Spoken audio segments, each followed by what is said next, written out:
hello. It's been a long time for us, but for you listeners, it's only been a week. Yeah, we might be a bit rusty on this episode, but...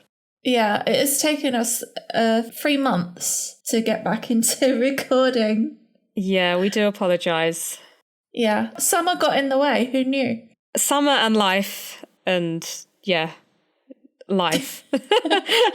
And we've been shamefully silent on the social media as well, but we had a bit of a kick up the bum because we've had, for some reason, more listeners. Yeah, I don't know how that happened. I mean, that's a good thing. Thank you. Yeah. Thanks for sticking with us.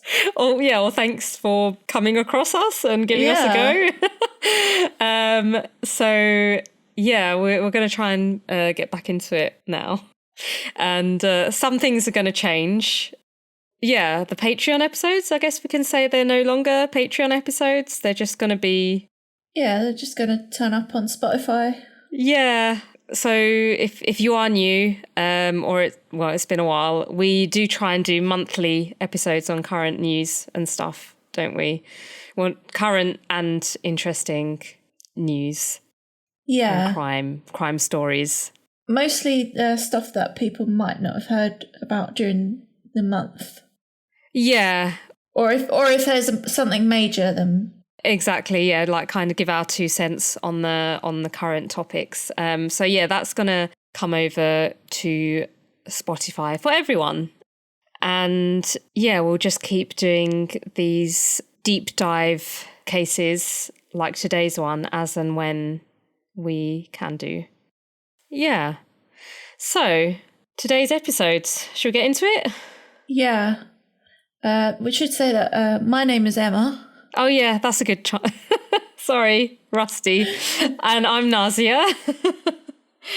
And you're listening to Polonius. Right.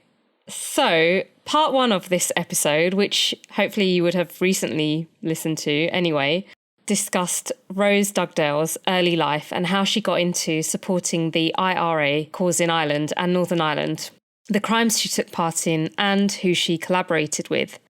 Part 2 will look at what happened to Rose after the art heist in February 1974, the attempts to get her out of prison, and if her and Eddie lived happily ever after. And this one will be quite a short episode. The first one was short, but not as short as this one, but it was still a bit like chaotic, wasn't it? Yeah, it needed a break in there. Just to, splice up the chaos.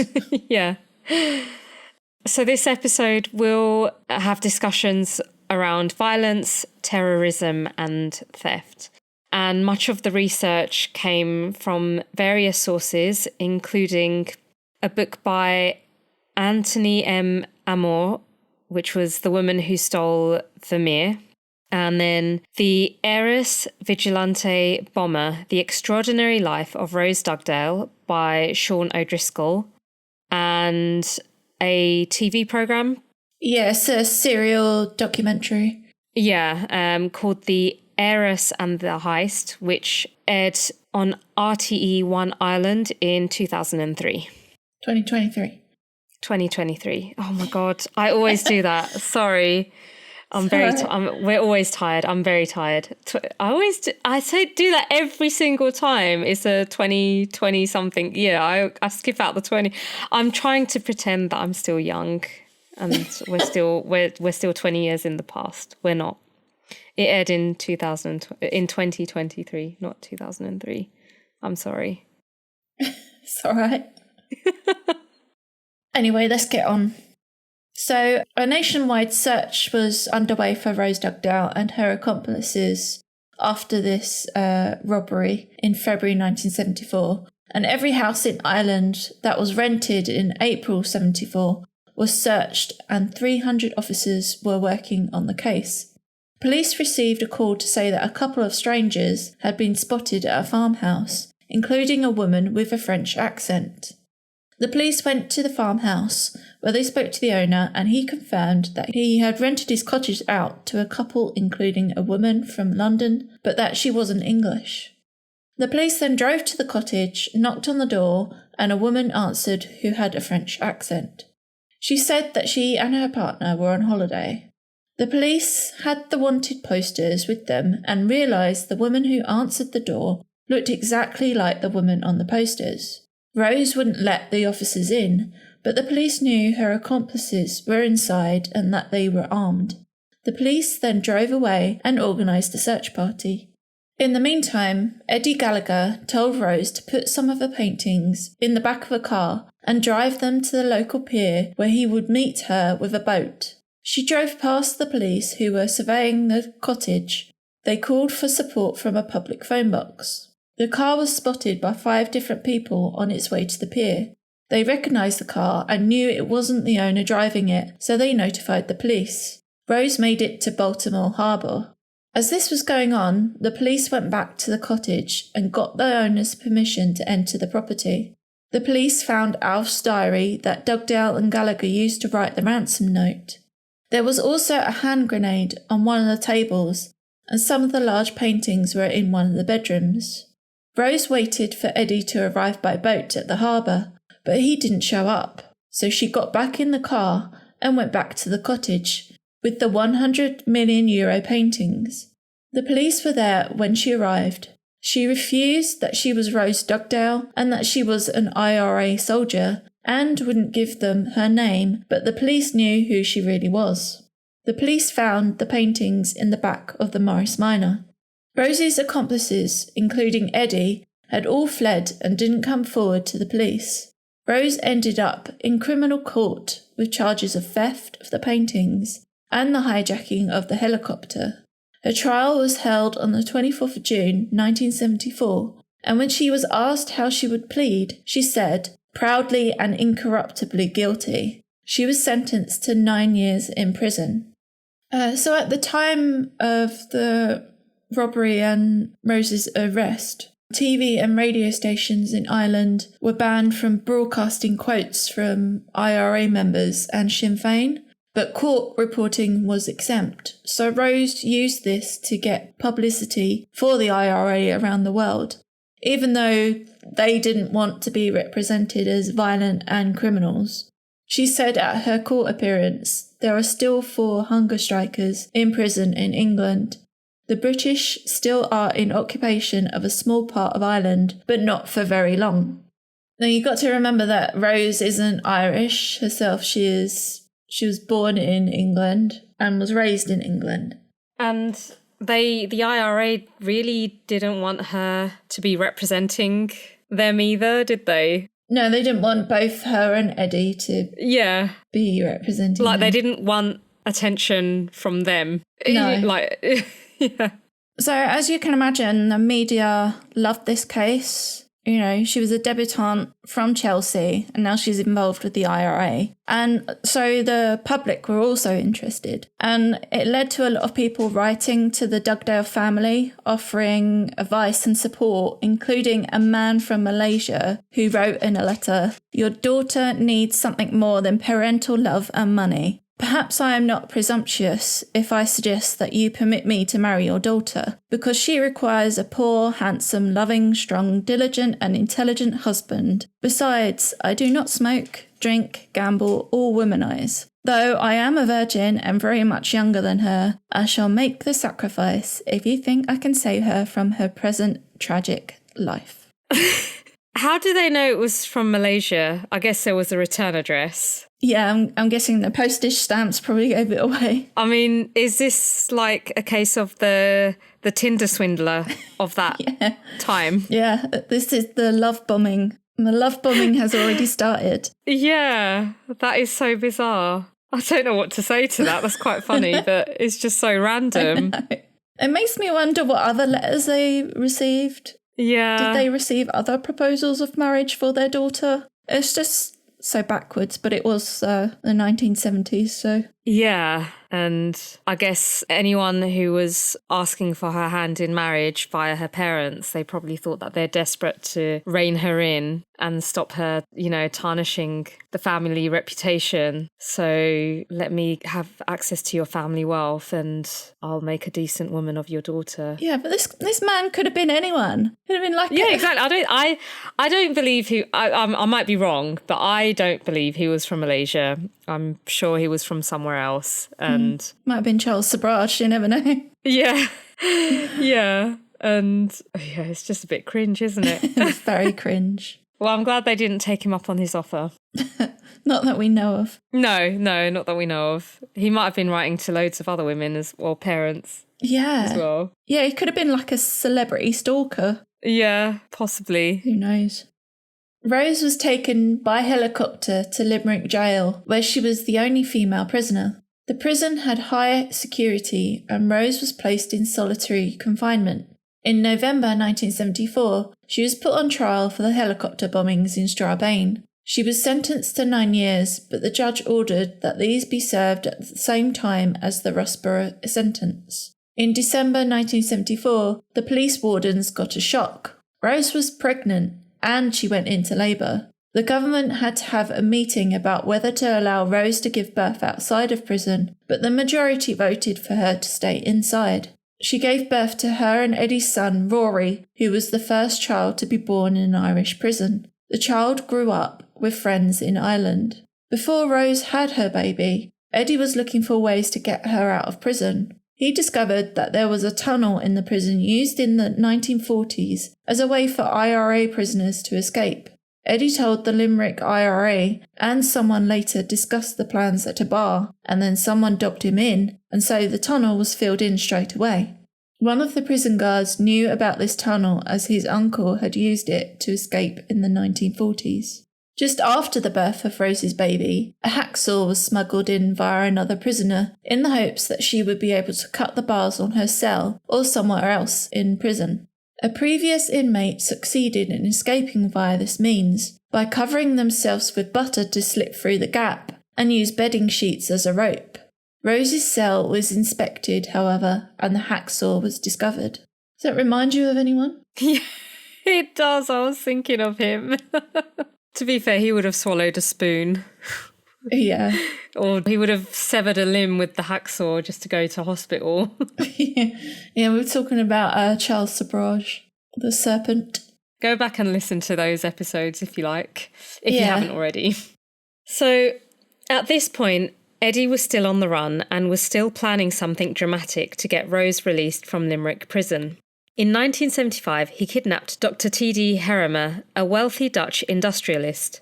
Eddie got another member of the IRA, Marion Coyle, involved. Eddie dressed as a police officer and stopped TD driving on the road. He got in the car and kidnapped TD and drove off into the countryside. The police and army were called out to conduct a massive search for the kidnapped industrialist. The police received a tape recording of T.D. Herrimer. He said, "I am disappointed to learn that still the Irish cabinet doesn't even consider changing their attitude towards the release of the prisoners which these people demand in exchange of my life." He gave the names of 3 IRA prisoners, including Rose. The Irish government did not give in to the demands, and the IRA dismissed that this was part of their doing. To try and put pressure on Gallagher to release TD, the IRA considered kidnapping his son. Eddie and Marion moved TD to a safe house in Monasterevin. While they were there, the Irish police visited the house but found no evidence of a hostage being there. The police spoke to somebody who knew Eddie and found out that TD was being held at the house the police had ruled out. So they went back and discovered that both Eddie and Marion had guns. The police tried to break into the house, but Eddie fired a number of shots and they then retreated.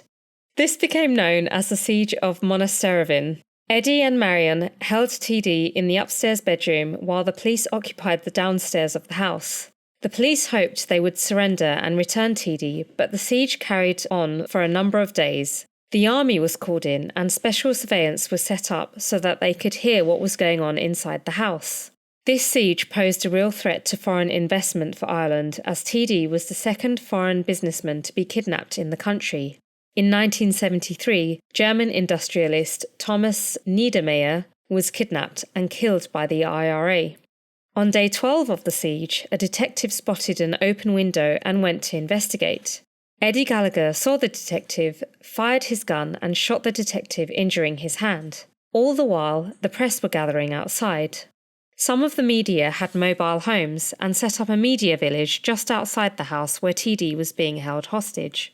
On day 15, the police asked Rose Dugdale's father to call her in prison and appeal to her to tell Eddie to let TD go, but Rose didn't take the call.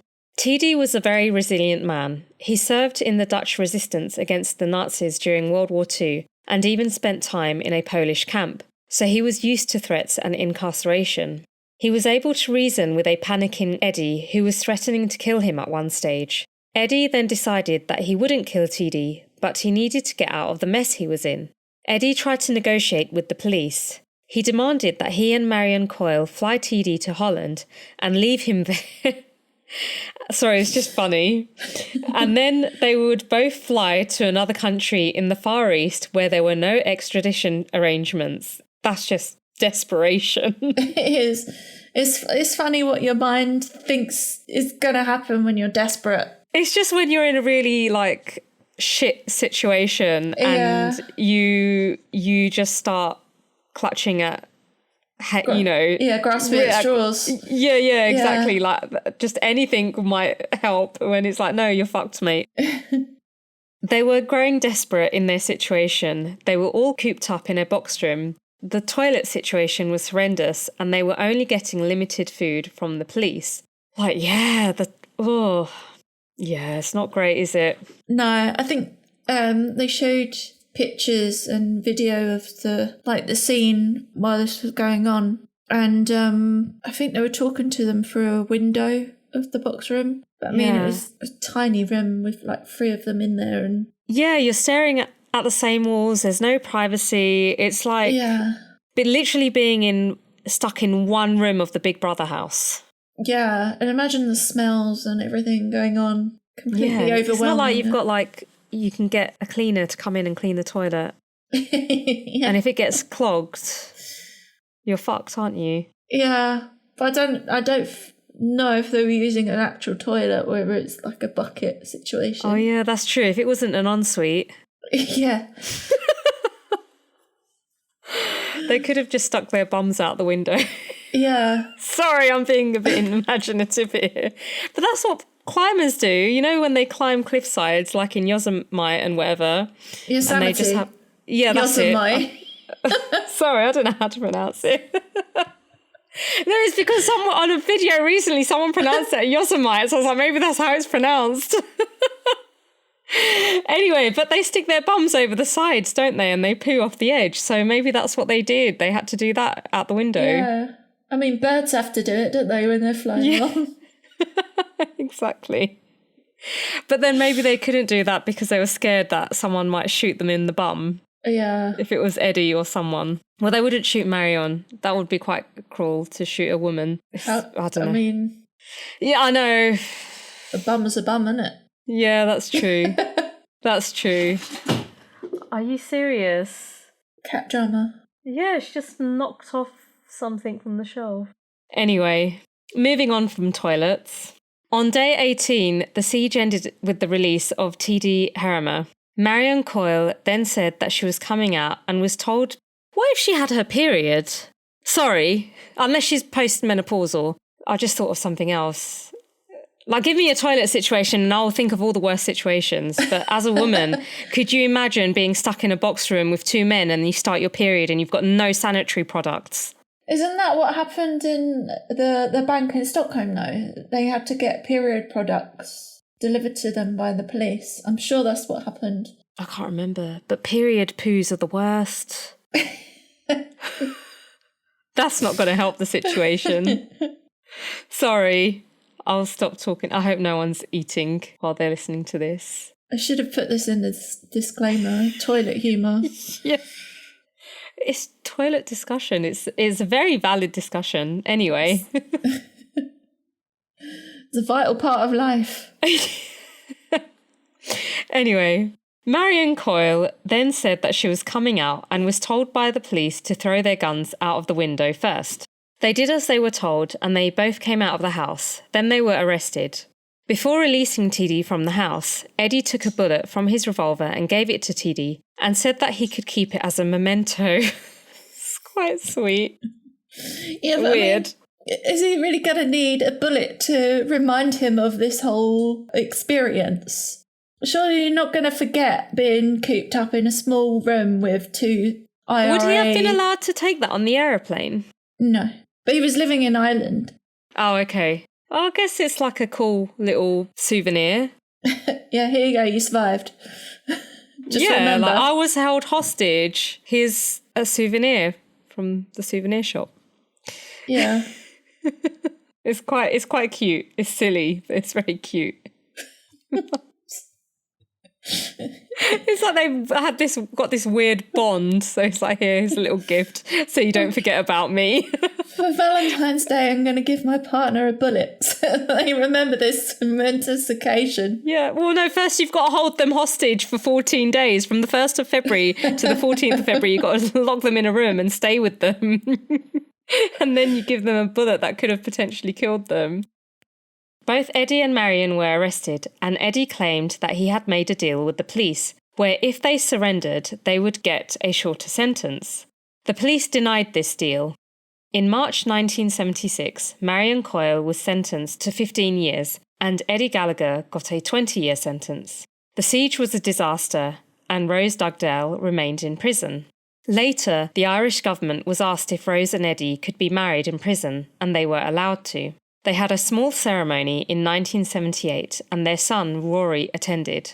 They were the first couple to marry in prison in Ireland. Some people suggested this was done so that Rose would not be extradited to Britain, where she faced charges for earlier crimes, and that it was suggested by her lawyer at the time. Rose was released in 1980. She started work in community activism and bought a house in Dublin. She took part in Sinn Féin meetings, the political party behind the IRA, but she took a quieter role than she had done before she went to prison. From the mid-1980s to the early 2000s, Rose got to know Jim Monaghan, who was the IRA's primary bomb maker. He was a talented engineer who was responsible for some of the devastating weapons used in IRA attacks. She went on trips with Monaghan to remote locations to test new explosive mixtures for the IRA campaign in Northern Ireland. Rose never displayed any regret about the actions she took part in. She didn't get back together with Eddie when he was released from prison, but they kept in contact for the sake of their son. In 2015, Rose suffered a stroke and moved into a nursing home. She later died in March 2024 at the age of 83. One could say that Rose had a similar life to that of Patty Hearst, but Rose wasn't kidnapped. They both fought alongside people with very different backgrounds compared to their own, and they were both subject to the poor little rich girl cliché in the media. The similarities end there though, as Rose influenced others and took a leadership role in her fight for Irish freedom, whereas Patty Hearst was used as a propaganda tool by the Symbionese Liberation Army. So she only served 6 years in prison, is that right? Yeah. So she served less time than Eddie. Yeah, she was sentenced to 9 years, but served 6. Yeah, whereas Eddie got a longer sentence because he tried to get her out and got himself into a bit of a shit show. Yeah, I mean, taking someone hostage is probably a bit more serious than... Yeah, but that's what I mean, like he just did something worse. Yeah. Plus the other things that he was involved in, like the helicopter. That's true. But I mean, even Marion, I mean, she was involved in the kidnapping and the hostage situation, but she even got a longer sentence. Yeah. But I mean, in a way, it's good for Rose, for their son, because she got out while he was still young. And hopefully, I don't know, did she get custody of him or... I can't remember, because he was living with mutual friends of theirs. Yeah.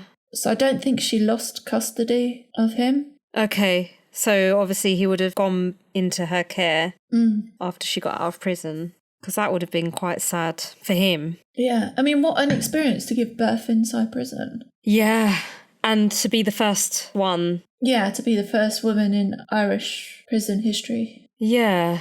That would have been quite scary. Yeah, because I'd imagine that most of the prison guards were men. Yeah. And the fact that no one knew she was pregnant and she wouldn't have had any of the prenatal care that you would expect. And yeah, just like not being in the right setting. Yeah. Or frame of mind to give birth to a child. She's lucky that she had a healthy birth. Yeah, definitely. Her diet must have been pretty poor for, prison standards. They're not going to be great, are they? Yeah, but also, it's quite sad because she wouldn't have had that bonding time with her child and everything that comes with postpartum, like all the physical and mental experiences, she would have had that in prison. Yeah, that's quite something. Yeah, but, if we know one thing is that Rose is a strong individual. Yeah, clearly so. Yeah. What a life. Yeah. And the fact that, up until her death, she was proud of what she had done. Yeah. In her life. No regrets. Yeah, and when she came out of prison, she was straight away into IRA again, supporting them and... Yeah, I mean, in a way... That shows she either had strong convictions and she believed in what she was doing, unlike Patty Hearst, which is a bit, I'm wiggling my hand Patty Hearst, was she just cosplaying, you know what I mean? Yeah. And she knew that she was always going to have her money, her family wealth to fall back on. Yeah, exactly. Whereas Rose, she either had strong convictions and really believed in what she was doing, and or she knew that when she came out of prison, she wouldn't, it's going back to what she knew, if that makes sense. She either starts afresh and then that would have backfired on her if she hadn't gone back to the IRA, because people would have been like, oh, you were just doing this for attention kind of thing. Mm. Or, this is what she knew. And even though the IRA didn't really want anything to do with her, she's kind of, she it's just what she knew, I guess. She's come out of prison. What's she going to do with her life? Just go back to what she was doing before. Yeah. But in a quieter way. It just makes me wonder if her previous boyfriend, Walter Heaton, who she got into trouble with before she met Eddie, Walter went into prison and Walter kept thinking that Rose was trying to get him out of prison. Yes. That she shacked up with Eddie and he had no idea about it. I'm just wondering if he thought for a number of years after that, whether she was still getting him out of prison, trying to get him out of prison. Yeah. Yeah, it makes me wonder. Poor guy. But obviously he would have seen all the news headlines. Firstly, the hostage situation, then she gets pregnant. Yeah. And gives birth. And she was part of the biggest art heist in Irish history at the time. Exactly. And he's like, fucking hell, she's gone off and done all this and I'm still here. Yeah. It's I think you've been forgotten about. I wanted to go back to Dr. T.D. Harrimer, poor guy, because he's been through World War II, being in an actual concentration camp and surviving, and then ending up in a hostage situation. And the fact that he came to Ireland to set up his own business and live a really nice life. Yeah, exactly. He gets involved in this. Yeah. It's oh, for fuck's sake, not again. Yeah. He must have thought that. But his experience of having lived through the war and the concentration camp probably helped him in the hostage situation, I would think. Toughened him up, yeah, because I imagine being in that Polish camp was 100 times worse. Yeah, there's no comparison, is there really? Yeah, he probably thought these guys aren't serious. They don't know what they're doing. Yeah. Yeah. I mean, he needs to have... I hope the rest of his life was peaceful. And... Yeah, that's some stories to tell the grandkids, isn't it? I have a feeling that... Oh, no, he died in April 2020. So he did live quite a while after that. He didn't die of COVID, did he? No, he was 99 years old, so I imagine it was age-related. Could have been COVID. I'm just saying. I'm sorry, I shouldn't laugh about this, but it could have been. Could you imagine if it was COVID? A long illness. Oh, no. Oh, if it was a long illness, maybe it was something non-COVID related. But then they weren't really recording deaths accurately at that time, were they? Because of COVID. Yeah, like sometimes if someone had a pre-existing condition, or were they recording it as COVID? I can't remember. There was some, at least in the UK, there were some discrepancies around records of death. Like if someone had a pre-existing condition. Oh, okay. And then they contracted COVID, do you mean? Yeah, and there were like discrepancies about what was the actual cause of death. Like, would they still have died if they had COVID? Yeah, if they didn't have COVID, you know what I mean? They have survived? Yeah. So, and that was like early on. Yeah. Sorry, we're going down some rabbit holes in this episode. It's a good job. It's not a long episode, isn't it? No, Rose Dugdale's and the rabbit holes. Yeah, I think that's enough rabbit holing for now. Yeah. So that was a short and sweet episode with some chaos. And should we talk about the next episode? I actually can't pronounce the name. Do we have which is a great start. It's it's going to be another short one. I need to finish the notes. It's Naoki Kano. Is that it? Yeah, Naoki Kano. The thing is, I haven't watched anything, I haven't listened to anything, so I don't actually know how to pronounce the name. I've just done a lot of reading. So maybe by the time we record, I will know how to pronounce that name. Is it a Japanese name? Yeah, it's a case in Japan. It's our first case in Japan, isn't it? Yeah. We've got a couple on the list of cases that we want to cover. Well, we've got a couple of Japanese perpetrators. Well, this one's a victim. But yeah, it's our first one heading in that part of the world. Yeah. Yeah, so this one's an unsolved mystery. Oh. I think is that our first unsolved mystery as well? No, we had the Beaumont children. No, that's true. It's our second unsolved mystery. Yeah, Beaumont children was the previous episode previous case to this one, isn't it? Yeah. Which was about 4 or 5 months ago, but yeah. Yeah. Anyway, we'll catch you on the next episode then. Thank you for listening, and give us feedback on our social medias. You can find us on Instagram, Facebook. Yeah, follow us and like us, please. And thank you to those of you that are supporting us through Buy Me a Coffee. Yeah. We really appreciate it. Thank you. Thank you. See you next time. Bye-bye. Bye. Thank you for listening to the show. We hope you enjoyed this episode. You can find more information about the show on our website at feloniouspod.com or on our Instagram at felonious.pod. Links to our show notes can be found in the episode description, as well as through our website and social media. You can visit our Contact Us page and tell us what you think about the show, and if there are any cases you would like us to cover. We hope you join us for the next episode. Goodbye. Bye.